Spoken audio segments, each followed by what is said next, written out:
Hello, this is Charles Epstein for the X Factor podcast. Today, joining me for the second time is Mark Vickers, HR.com Chief Research Analyst and Data Wrangler. He joins me today to talk about a new report called HR.com's State of People Analytics. Mark, hey. Hey, Charles. When you were last on in August, we discussed Give Me My Superpowers, AI's bumpy ascent in HR, based on your presentation on AI awareness and adoption among HR professionals based on data gathered from 18 months of surveys.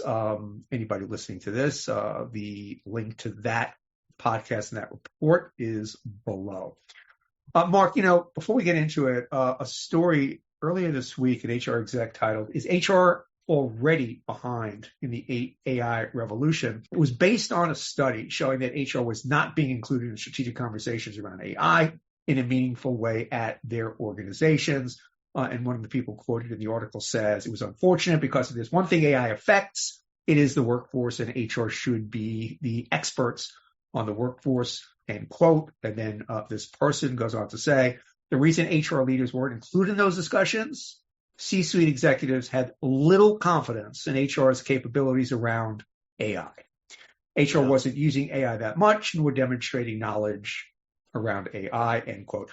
Mark, this shouldn't come as a surprise because the problem is actually deeper, which gets us to your recent report, which wastes no time, absolutely no time in laying it out. Quote, "HR has an ongoing analytics problem," and then it goes from there. So maybe before we begin, if you could just sort of set the stage for our listeners, what is behind the report? What are the major, most salient findings? And then we'll really dig into it. Sure. So this is a longitudinal report, which just means we've done the same or similar survey over the last 4 years or so. So it's ongoing research, basically. We've been looking at people analytics for a time, not only those 4 years, but before that, we were asking people about their skill levels in different areas. And we did find that HR professionals are very uncomfortable with analytics in many ways, or many of them are. They feel like there's a skills gap that they have with analytics, but they also feel like it's growing in importance over time. So when we look at the priority of something and then the skills gaps in it, we're kind of seeing this disconnect with HR. Now, they know it's important, they're uncomfortable with it, and they're trying to get up to speed. In many cases, they are. I don't want to insinuate that nothing's happening here. But clearly, it's been a difficult learning curve for a lot of HR professionals. I think they'll get there eventually, but they're not there yet. So this report kind of goes at that, kind of shows the percentage of people feeling how effective they are in using analytics, and only a minority of organizations feel like they're pretty effective here. And then we sort of look at the organizations that feel like they're effective and the organizations that don't, and see how they differ in terms of practices. So we're trying to tease out possible best practices through the report. And we're looking at drivers of the trend. We're looking at challenges. We're looking at specific metrics and analytics that they're using. And we're trying to figure out what the best practices are. Here are some of the recommendations we have in the report. So that's sort of it in a nutshell. Excellent. Thank you. Actually, let me just cite a couple of findings you had in this report.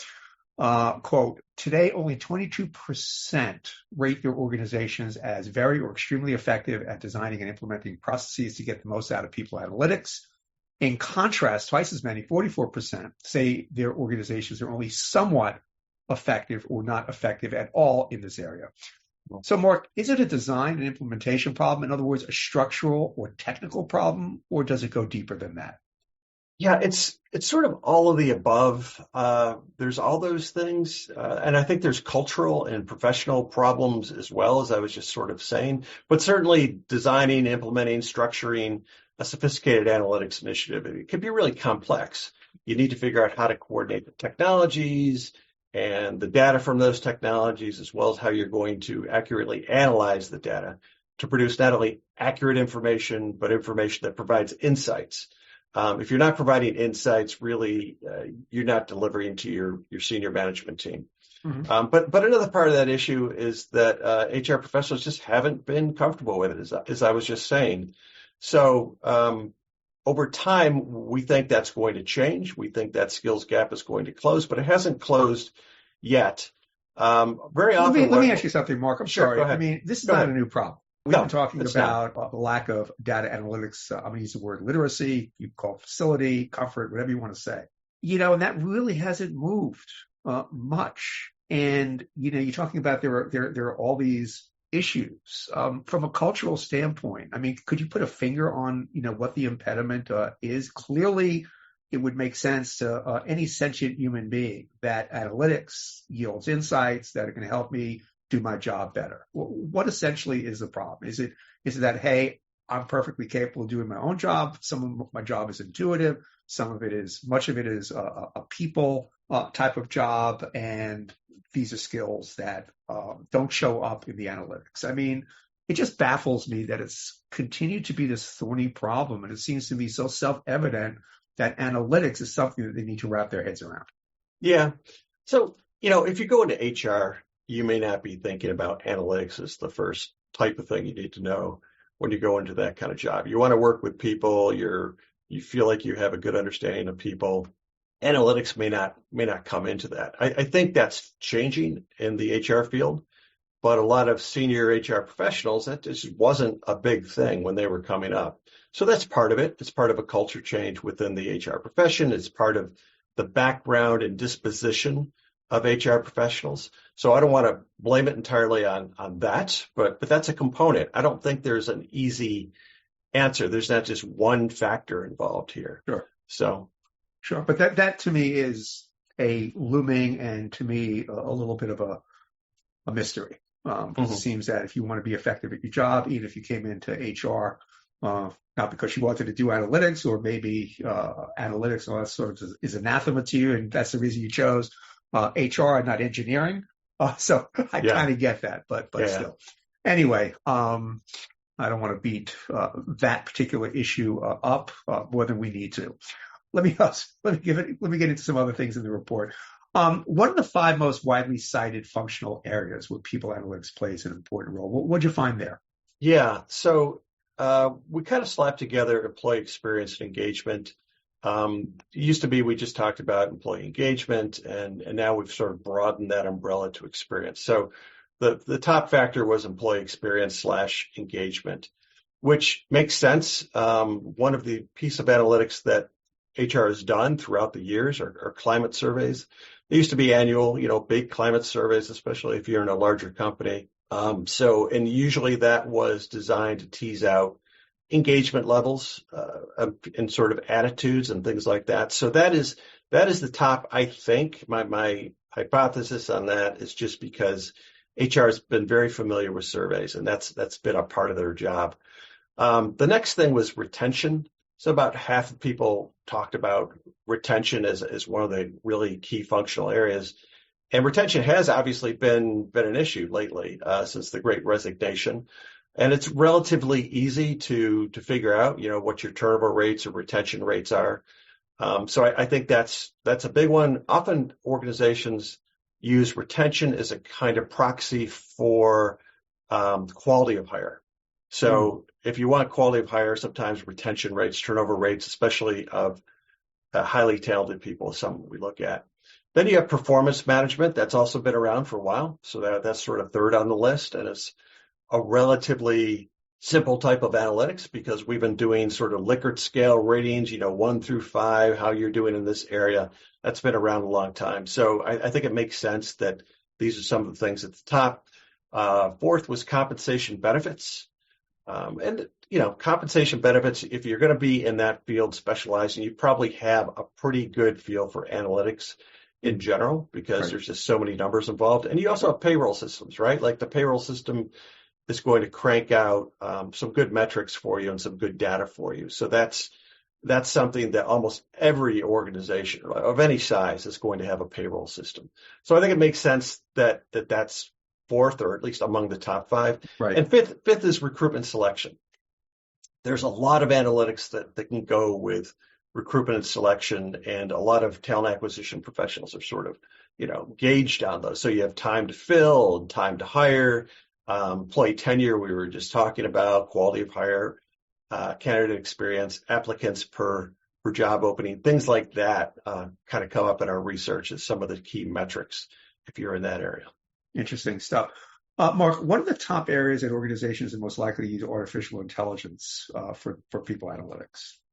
Yeah, this is a really good question. This is one we're kind of grappling with because we see different things in different surveys that are targeting different functions. But let me just throw some data at you that wasn't in the report that I sent you, but it's in a recent report in talent acquisition.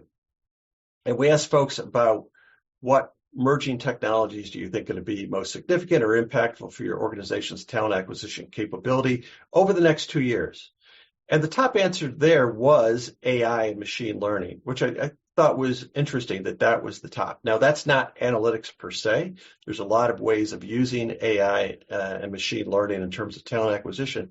But the second answer, cited by 45%, was talent intelligence and predictive analytics. And the reason I'm bringing that up is because predictive analytics is usually based on what we used to call machine learning. We still do call it machine learning, right? But now we hear more about AI because we have the generative AI. Machine learning is really key to predictive analytics. So a lot of talent acquisition professionals really feel like predictive analytics are super important to their organization's talent acquisition. So that was 45%. So I just wanted to mention that because that's a pretty high number. Now, when we asked folks how they use AI for people analytics, we had lower numbers. We had the top number was analyzing employee data, like engagement data. We talked a little bit about that. That was only about a quarter of respondents. Then we had things like improving predictive analytics, which I think is key. We talked about that with talent acquisition. Third on that list is how they're going to use it. AI and people analytics was identify qualified job candidates. So again, that's a talent acquisition type of thing. And then you have enhanced workforce planning, which was the next. But what I wanted to point out here was that 60%, which I think is a high number, say they don't use AI for people analytics at all yet. So that was a bit of a red flag for us, saying, "Wow, this is really not being used as it probably should be at this point." Well, which is all the more reason for AIX, Mark. We're going to change that. Absolutely. Yeah, we need to. That's the goal. Yeah. You attribute some of the decline in the embrace of people analytics to, well, a number of things you said at the outset, but you also attribute it to increasing awareness of the risks, challenges, and ethical implications of employing the latest technologies, such as AI.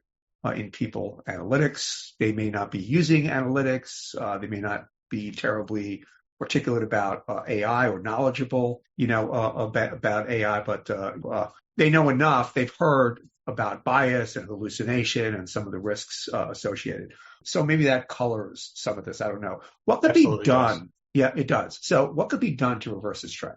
There's a lot of pieces to this. I think one of the first things is just in terms of using analytics, what companies I think sometimes get confused because there's so many tools out there and calculations and things like that. And I think one thing to do is just start small, right? Like if you're a mid-sized company and you're not really into analytics, it's easier to sort of calculate metrics that everybody agrees actually mean something. Maybe that's your turnover rates. Maybe it's something else, but something that everybody thinks is meaningful and can create meaningful insights for senior managers. So, one of my suggestions on this is not to try to, eat everything at once here, kind of start small. I think that's how companies do best. Another thing I think we're suggesting is to get more advanced, look at the best practices of other companies. The research shows that there are these companies. We talked about those 22% that feel like they're really effective in this area. And I don't know if there's been a big decline here. It's just sort of been steady. It's probably within the margin of errors, but there hasn't been a real increase in that overall number, like that 22% number. So I think one thing to do is just talk to other companies that are doing that. Find out who that you know are in that 22% and really chat with them about how to do it well.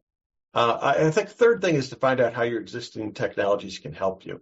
Like what we've also found in our technology research is that people aren't familiar with all the bells and whistles that they have with their technologies. They only use a really small percentage of all the capabilities of their technologies. So one way to go is to sort of key into your existing technologies and find out what they can actually do in terms of talent analytics. And the fourth thing I'm just going to say is train HR staff and how to best leverage talent analytics. I think that that's sort of a key. I know there's more to that part, but training people I think is going to help. As far as training them, is this implying or suggesting that, for instance, they need to reach out the other side of the house, IT, who may be a little bit more, or how are they going to get that training? Is it third party, or are there people in the organization, functional units in the organization that HR could communicate with and get that training because they're a little bit more hip to analytics? They use analytics. Yeah, I mean, I think IT is one thing. I think like within HR, sometimes you can talk to comp and benefits people that may have a better feel for it. Yeah, by the way, IT is probably not a good example, but yeah. Well, the thing is, you do need to work with IT, especially in a larger company, if you want good data analytics. And part of that is not just because to get better HR data, but it's to integrate HR data with other data within the organization. So if you want to look at operational data and financial data and how that works and influences people data. So you can find out, how does it going to affect productivity? How does productivity look on this line? And then what are we doing in terms of people management? So those two things are really key to bring in overall good business data with people analytics. So that's one reason to work with IT to make sure all that stuff is properly integrated. But to get back into the training part, there are just a number of books out there. I think you start with basic data literacy. There are books and there are courses on Coursera and some of those other large MOOCs, we used to call them. I don't know if we still call them that. But Coursera is the type of thing that would have some good beginning data literacy courses. And then once you've done that, you can really make sure your team is proficient in like Excel and Google Sheets and things like that. HR may not come into their jobs being super good at that kind of thing, but it's not, it's definitely not rocket science, but to really know your way around some kind of Excel sheet or something like that could really help you. We find out that spreadsheets are one of the most commonly used tools in people analytics. Yeah. And then I think you can introduce them to more specialized tools, like kind of stuff. Like the Microsoft Power BI is one of the good sort of dashboard tools that you can have some really good looks at the data, and it works. It's sort of like an advanced version of Excel. So that's one place you can go. And I'm not suggesting that's the only tool out there. Yeah. There's Tableau and some other things. And help people work with the IT and HR systems that they actually have. So this is some of the things. And I think in addition to those two things, those three things are offer training in basic statistics and analytics, correlations, regressions, trend analysis. And then lastly, I would say kind of hold some kind of storytelling workshop. So they really know how to tell good stories to make sense of the data. Because it's not just about number crunching. It's about telling good stories with the number so that you can convince other people in the organization that this is something we need to work on. Here's how we can make advances. Yeah, not that long ago, there was data-driven journalism or data journalism, I think it was called, was a thing, but that sort of has fallen off a little bit. Maybe they're just doing it, but not bringing their attention to it. I think that like New York Times is really good at that kind of stuff. I mean, I see a lot of faults with a lot of different newspapers and media centers, but I do think like a New York Times is pretty good at doing sort of the data-driven journalism, and maybe HR people could look at some of what they're doing and say, that's something we might be able to somehow leverage. So, it's interesting you say that because, the joke, of course, is that data has a liberal bias or it has a conservative bias, as if data has some sort of intentionality or thought processes or Sure. biases to it. Now, I don't want to give people who are data analytics averse more reason to be data analytics averse. We don't want to create more Luddites, with all due respect to Luddites. But something we were talking about before this conversation, the dark side of people analytics, and you referred me to an article you had read about 6 potential perils. But by the way, I think it's good to bring these things to light because then you could address them and disabuse people of some of these notions. But if you would, take us through some of these perils or Yeah. So, perceived perils. yeah, these are perceived perils. I don't want to overemphasize this because this was an article we looked at from the European Journal of Information Systems, right? And so it's sort of academic in nature, and I don't want to go too far down that road. Just to sort of give you the highlights of what they see as perils. And one thing is that they believe that people analytics can bring about some sort of illusion of control. That is, people can become overconfident and reductionist, and this could sort of mislead managers about causes and effects. So in this case, you're seeing some numbers and you really are drawing conclusions that may not actually be borne out if you really dealt deeply into that. It might give you a false sense of what's happening. Another thing they talk about is sort of self-fulfilling prophecies. For example, people analytics could develop a pattern to detect the likelihood of future absences from work. Maybe that's based on pregnancy or illnesses or what have you, could relate that to burnout and depression. And these probabilities could actually be integrated potentially into something like, layoff decisions. And so you may be making really huge decisions based on data that you shouldn't be making those decisions on. So, that could be problematic. I think we've seen some of this stuff, and I don't want to take us too far down this tangent, Charles, but, when we did this education stuff and we were basing all our education on these tests that we were doing for the kids, and it was a kind of analytics, right? And it was sort of teaching kids based on how their performance on the test was. But there are just so many drawbacks to that we've discovered over the last decade or two since we started doing that. So that's sort of an example that everybody can sort of relate to. We've seen some ill effects of that kind of stuff, and I think that applies to data analytics as well. Now, a couple of the other things, I don't want to go through the whole huge list here, but another thing that they say in the paper is it can create sort of path dependencies. And so what they mean by that is things are only focusing on actions that prove to be successful in the past, and they're sort of ignoring novel stuff that's coming up. So because they've seen this pattern in the past, they think that's going to happen indefinitely into the future. And then there can also be things like, and this is the last one I'll mention because I think it gets too far deep into this. Sometimes when you're getting into the highfalutin talent analytics, using things like predictive analytics or machine learning, you're using pretty complicated algorithms, and it becomes a little bit of a black box, right? Like people don't know what you're drawing, how you're making decisions, and that can affect the culture of the organization. If you're making decisions based on something that your computer spit out at you and you can't really tell them exactly why those patterns are coming up, which often happens in machine learning, then you can really sort of alienate a lot of people within your organization. So, yeah, oh, sure. Mark, last question. The report concludes with 10 takeaways. What, in your opinion, are the most critical 3?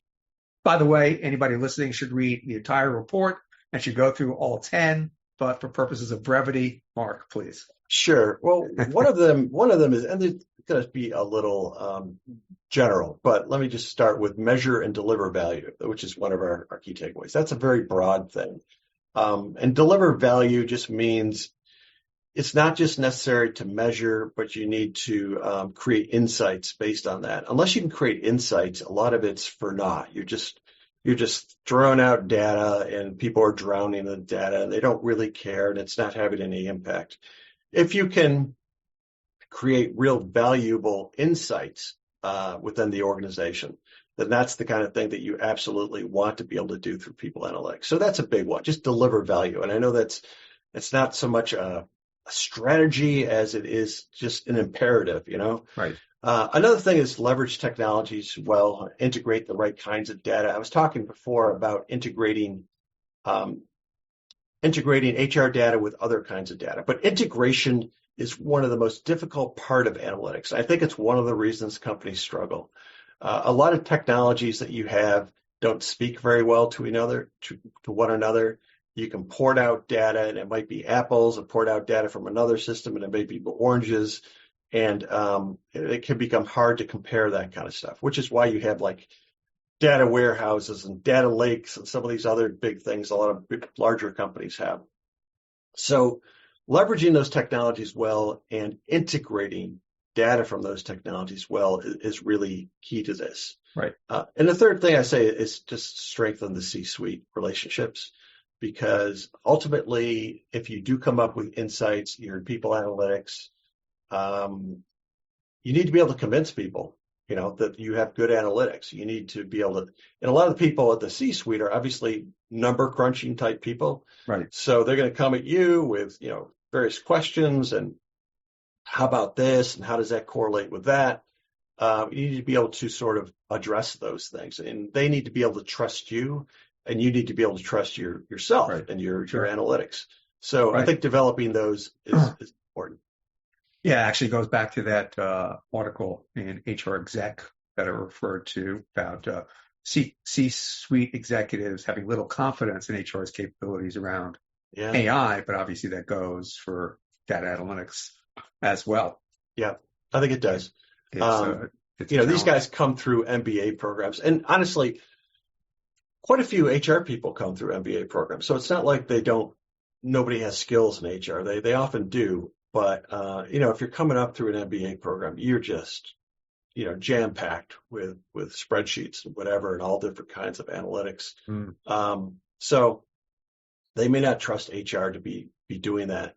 Even if HR does come up through an MBA program, if they're not using that skill all the time, you know, they may sort of lose some of that. So it's a bit of a catch-22, you know, in terms of with HR professionals. Yeah. By the way, I really do appreciate you making time for us today. I know that you are the hardest working man in HR research, analytics, and all related topics. So I do appreciate this. So let me ask you, Mark, what are you working on? Because we want to have you back on to talk about some of these cutting edge projects. We're just working on so much stuff right now. We're putting together a survey on pay equity. We're doing some new research on AI and recruitment technologies. So we just did a future of talent acquisition, but we're doing something specifically on AI. Can I get your commitment to give us an exclusive on that? You're not going to be going on any other podcast but X Factor? I don't know if I can give you exclusive, but yeah, I'm happy to talk about it. It's going to be fun. It's going to be fun to talk about that one. The other kind of things we're working on are we're looking at some engagement research and comparing it to other things like retention and productivity and some of those things as well. We're also looking at something on the GLP drugs, the weight loss drugs that are often used to treat things like diabetes and weight loss conditions. And sometimes these drugs are very infrequently used because it can be very costly. And so that becomes a big thing. Now, this has nothing to do with AI, but it's an interesting thing for HR people to sort of learn about. And we're doing another piece of research on aging women in the workforce. That is, how different age groups of women in the workforce, how that affects their careers and the way they look at their lives and their career development. So some good stuff. Yeah. Okay. Looking forward. So we're going to have many more opportunities for you to come on the X Factor podcast. Because we're recording this, you're not going to be able to, get yourself out of that, Mark. We have this documented. All right. Anyway, Mark, thanks so much. Do appreciate it. No, sure, Charles. Anytime. Today I spoke with Mark Vickers, HR.com Chief Research Analyst and Data Wrangler, to talk about their new report, HR.com's State of People Analytics. Again, you see the URL below in the description. I urge you to check it out. It's really fascinating stuff. This is Charles Epstein for the X Factor podcast. Thanks for listening.